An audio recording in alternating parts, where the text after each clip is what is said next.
And here now is Charlie Kirk, president, founder of Turning Point USA, and Ethan Behrman, liberal activist, nationally syndicated radio host. All right, Charlie, the media folks can really dish it out. I always think of my mother saying, you can dish it out, but you can't take it. I mean, they think they should be able to say anything, do anything, be biased, smear people as white supremacists, and yet their motives, their own political background should never be able to be called into question, or am I overstating this?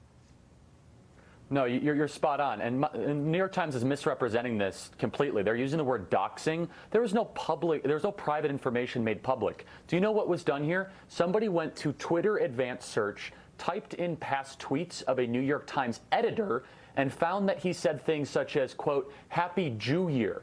I mean, it's a despicable thing to say. It's anti-Semitic all the way through and through. Could you imagine if a Republican would have said that? Could you imagine if a conservative would have said that? And then the New York Times releases this bizarre memo that they sent to their staff and said, we will not take these attacks on a free press. Hold on, just because you're a journalist doesn't mean you get a get out of jail, bigotry jail free card. It doesn't mean that you're not allowed to be held accountable, that if you work for the New York Times, you're somehow allowed to be perfectly absolved from anything you've ever said. And this is the same people that doxed the Covington kids and said it matters what Brett Kavanaugh did 35 years ago when he was in high school. And if they want to play by these rules of engagement, guess what? It's a new day in holding political journalists accountable. Ethan, I mean, a lot of these journalists are pretty tough on TV. They'll, basically anyone who agrees with Trump is burning crosses on people's lawn. I mean, really, they just throw around the race word pretty casually, and I think it's getting tedious and really poisonous. A lot of people, at least a lot of people, seem to come up to me going, "What's happened to our country? Why can't we disagree?" So I want to play for you both two of the most absurd moments in the media over the past weekend. Now, they both happen to be on the same show. Now, here's CNN's Brian Stelter engaging in some rank speculation that he would no doubt condemn if we were ever to suggest it about a Democrat. Watch. When you watch a broadcast nightly newscast, how often do you hear about just how far off the road Trump is? Not often enough. It's a lot harder to cover concerns about the president's well-being, because it's really a series of questions that no one is able to answer. Is there a method to the madness, or is something wrong? Is he suffering from some sort of illness? Okay, so if that wasn't enough, CNN's resident media hall monitor invited this unhinged doctor on his show to offer the following. Calling Trump crazy hides the fact that we're crazy for having elected him, and even crazier for allowing his crazy policies to persist. Trump is as destructive a person in this century as Hitler, Stalin, and Mao were in the last century. He may be responsible for many more million deaths than they were.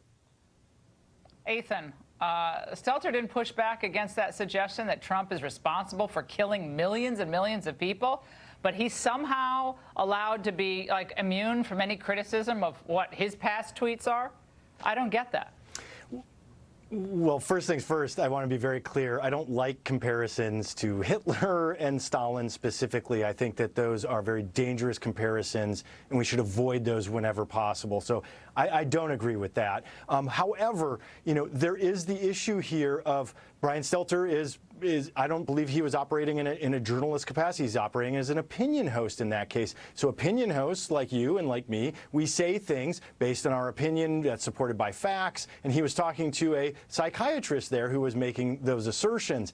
But one of my concerns, kind of going back to what Charlie was saying, is if there is a coordinated campaign between politicians targeting journalists, and journalists are not following their code of ethics, I think we do have to worry about the First Amendment and free speech. I defend your right, Laura, to come on and say what you say and what you believe, and the opposite goes true as well. But journalists have to be careful that when they're operating in a journalist capacity, that they're following their code of ethics. And if they're not, the editors and the public should hold them to account.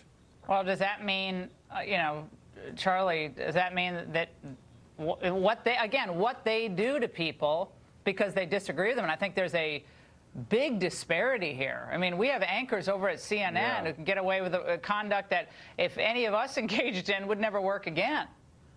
or alleged doubt. conduct. Yes, I mean, it's even if allegation of it, yes. probably never work again. But the shoe's on the other foot. It's somehow, oh, let's move on to the next story. I mean, I'm sick of the two double thoughts. standards, but it is a double standard. It's absurd. Yeah, and so this is the paper of record that has a fleet of investigative journalists that have investigated every person Donald Trump has ever talked to in the last 40 years.